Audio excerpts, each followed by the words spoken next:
peu importe où ça ira, mais que ça vive. Ça m'a coûté des larmes, mais mes enfants ne veulent pas de ça chez eux.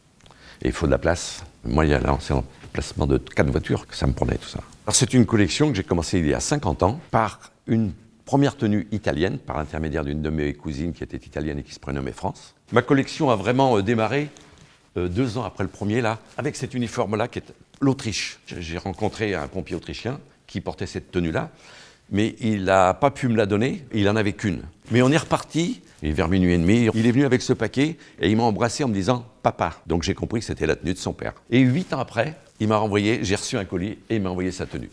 Et après, les échanges sont venus comme ça, par les rencontres. Et dans la collection, j'ai un pharmacien, un vétérinaire, un médecin, le jeune sapeur-pompier. L'avenir de nos jeunes, l'avenir de notre France, ce sont des jeunes qui laissent une partie de leur jeunesse pour pouvoir se former à ce beau métier. J'ai été 32 ans pompier volontaire sur le Plessis-Grammois, dont 18 ans rattaché à Angers. À cette époque-là, quand j'ai commencé, il y avait l'Allemagne de l'Est, il y avait l'Allemagne de l'Ouest, et il y avait le mur de Berlin, la porte de Brandebourg et tout ça, et c'était des tenues différentes. Quand on l'a reçu, on s'est dit c'est une collection à grande échelle, et ce qui était intéressant dans cette collection, c'était la multiplicité des provenances par pays, spécialité sur les guerriers du feu, mais l'ouverture sur le monde,